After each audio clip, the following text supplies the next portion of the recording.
Please, and now look back at 50 years of TV news. Here in the newsroom, technology moved to live trucks, enabling reports from all over the country. There were some big and lasting events in the decade, including a death that remains one of the "where were you when you heard" moments of our lifetime. Here's Melissa Stokes. One Network News tonight is a commercial-free special 90-minute edition. 1997, one of the world's most famous women dies in a car crash in a Paris tunnel. Diana, the fairy tale princess, is dead. The weeks following Princess Diana's death filled news bulletins with these heartbreaking images. Goodbye, England's rose. May you ever grow in our hearts. News technology was moving fast. The Khmer Rouge has assured the United Nations. We could now take you to a story almost immediately. We've just heard there have been more developments at Aramoana. In 1990, presenters reported live from a hill above Aramoana. Right now, an ambulance is just leaving the site. Below them, David Gray had killed 13 people and was still on the run. Another mass killing in the Dunedin area. Later, there was intense media attention on a story that would span more than a decade. In 1994, Dunedin student David Bain returned home from his paper round to find his 3 siblings and parents dead. The start of 1998 and the country was gripped by another mystery, the disappearance of Ben Smart and Olivia Hope, last seen boarding a stranger's boat in the Marlborough Sounds on New Year's Eve. Susan Burdett was last seen alive here.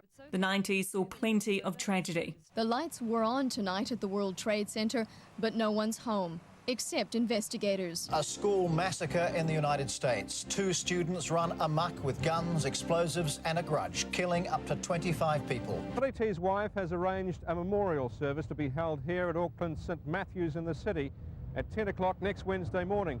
Of course, there was also triumph. Day 2 of the Cup's residence in New Zealand. New Zealand didn't disgrace itself with 10 medals, but only 1 was golden.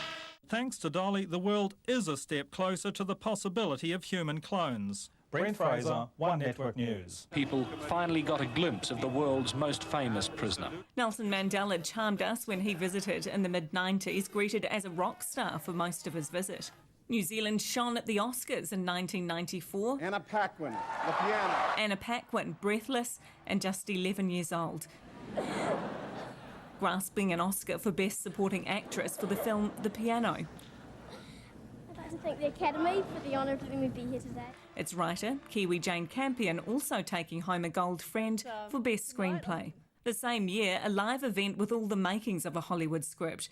He is in the back seat with a gun pointed to his head. The world watching O.J. Simpson lead police on a slow-moving chase across Los Angeles. He is threatening suicide unless police go along with this. In an era before smartphones, the internet and social media, TV news was the only place to see the spectacle. Not guilty of the crime of murder.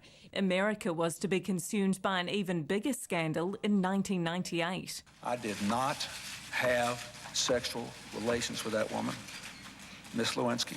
Back at home, it was a rollercoaster decade in politics, with a few changes in the top job. I, Helen Elizabeth Clark. New Zealand's first elected woman Prime Minister. And Helen Clark was behind a big change to how we lived in 1990. The old image of journalists tapping out their stories, ciggies in hand, was over. The Smoke-Free Act of 1990 spelt the end of the smoke-filled newsrooms and workplaces across the country. Melissa Stokes, One News.